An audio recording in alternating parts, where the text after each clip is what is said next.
idolaters because he received it from the Pope. Yeah, and the Pope during that time was Rodrigo Borgia, or Alexander the Sixth of Rome. All right, and he was a real devil, man. Columbus and him worked together basically. All right, read on.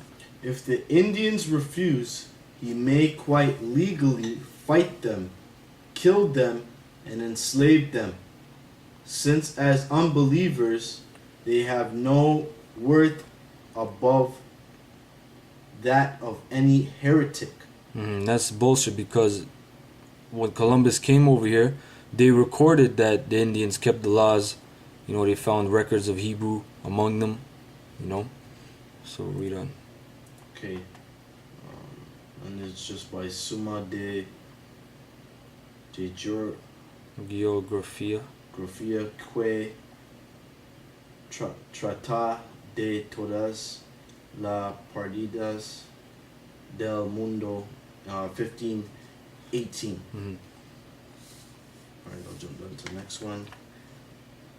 Under the Spaniards and the French, inquisitionally courts were often established to try Indians. Nearly 900 heresy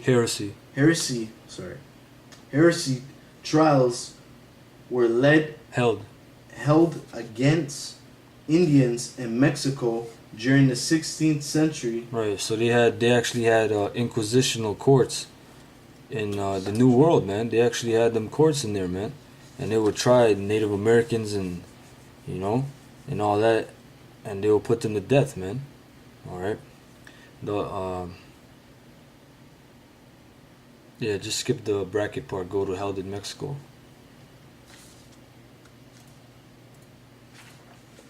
Let's jump those in here. Just read this part, held in Mexico. Oh, okay. Held in Mexico in 1570, over 3,800 Indians were convicted and hanged or burned alive for heresy. Yep. According, no. Alright. So next page. Okay. You have an icon right here. You have an image of Spaniard devils, conquistadors, right here. Putting and you got a devil right here. With a Caesar Borgia cross, trying to so-called baptize the Israelites, the Native Americans.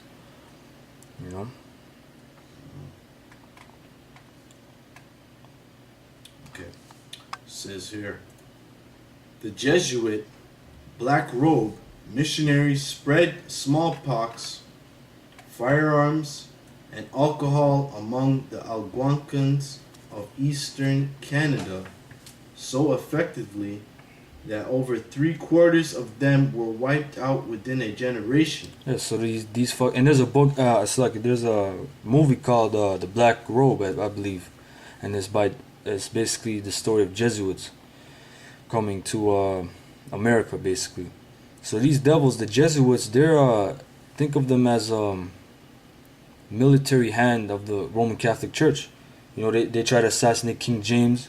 They're trained in different arts, man. They're trained in how to poison people, how to kill them silently, how to practice different martial arts. They're basically killing agents, man. They go around the world, and if you research about them, and they do the job that they're sent to do. So these devils, they spread smallpox. All right, they spread firearms and alcohol among the Algonquins of eastern Canada. All right, so we're done. I'll jump down. It says, the English. Oh, it's not a highlighted part. You want me reading this? Because I finished this one. Okay. Read all those basically. Okay. The English as well relied on germ warfare as a chief weapon against hostile native tribes, as described by British General Geoffrey Amherst in July 1763 in a letter to a subordinate regarding the local Micmacs. Okay, just get to the point of it. Okay, it says here. Shoot. Just read the whole part. I'll read it. Okay. You will do well to try to inoculate the Indians by means of blankets, as well as to try every other method that can serve the extirpate this accessible race. I should be very glad if your scheme for hunting them down by dogs could take effect. I would rather choose the liberty to kill any savage that may come in our way than to be a perpetual doubtful whether they are friends or foe. Right, so he wouldn't even have the dogs take down the natives. He would want to kill them himself, man. You know. Yeah. In 1749, the Nova Scotia legislature passed a series of scalping proclamations which rewarded £10 sterling to anyone who delivered the scalp of a male Micmac Indian to a local magistrate. £5 was offered for the scalp of a woman or child. Yeah, so these devils in Nova Scotia, which Nova Scotia means new black land, basically. These fucking assholes, man, these devils, man, they showing you that, you know, the white man always says the Indians, the natives, they started scalping and all this bullshit, man. The white man started scalping, man. That was a system used to prove that you killed natives. And the only reason that Gadites did it back to you, because that's payback, an eye for an eye. You know? So these devils, they actually made scalping proclamations, man.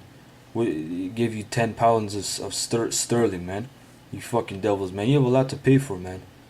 We're gonna scalp you devils in that day. That's right. You know? Here it says, by 1761, over 1/10 of all registered burials in Montreal were those of Indian slaves who were called Hold on, it said Indian slaves, man. That shows you that the natives, they were in slavery as well.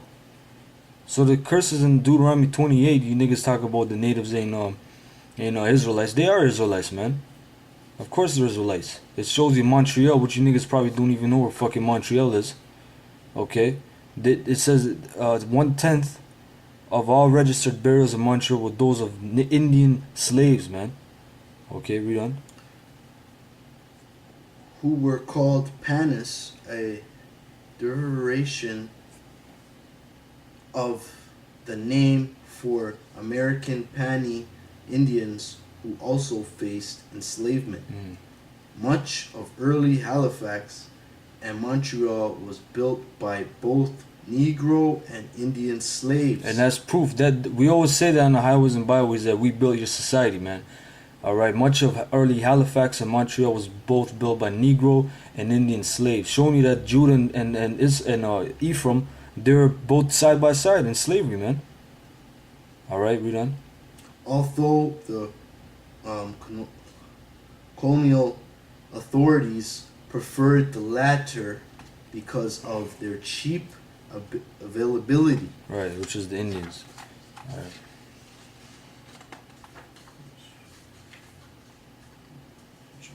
Yeah, there's more. Should be less.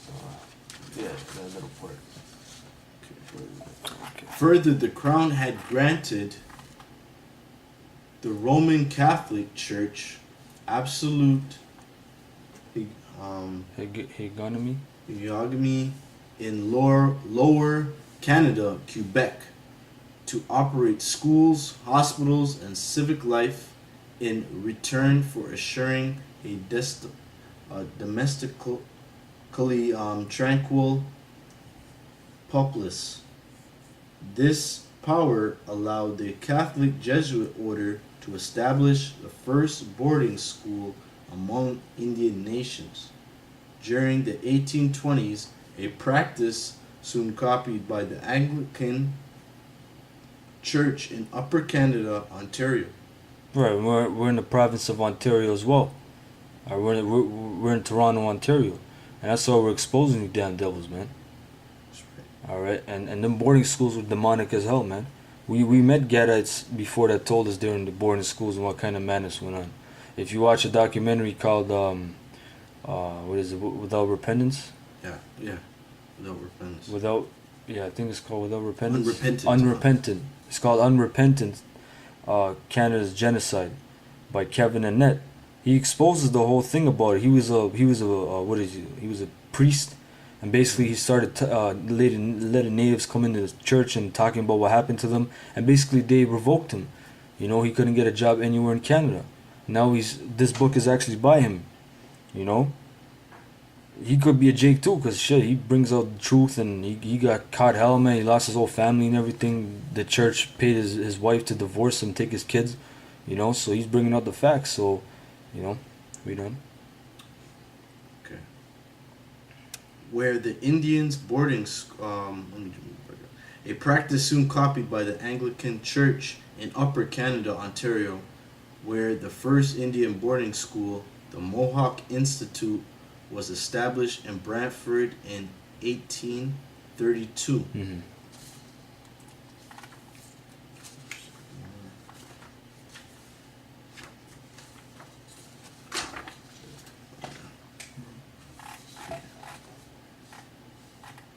Page 42. Within the decade following Confederation, Canada created a legal and police system to contain native populations as part of their long-term extermination. The Royal Northwest Mounted Police, forerunner to the RCMP in 1873.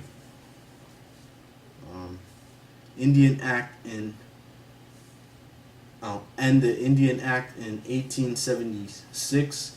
Both of these institutions were designed to force Indians off their land onto reservations and eventually into residential schools to clear the path westward for the expanding Canadian Pacific Railway, created in 1881 to solidify Canada east to west through massive immigration and settlement. Right, so they made that whole shit about the police and all that shit. That's nothing. That's like a whipping stick of the Rothschilds and the elite. You know, they made the RCMP, which is the Royal Canadian Mounted Troop, or it's like the Royal Canadian Mounted Police, which was called the Royal Northwest Mounted Police. You know, there's stories about how they came on gunboats and took native kids and put them in the residential schools, and the parents couldn't do shit because it was an act. It was passed. It's called the Indian Act in 1876, where they could take your kids and put them in the residential schools. So that's the only reason the RCMP was around, man. It's just literally, how you call kidnap natives, man. You know, read on. Okay. Just jumping down. Indians on reserve cannot own their own land. Elect free. Hey, and that's some, man. Indians on reserve cannot own their own land. That's some fucking that's some hell, man. You know, read on.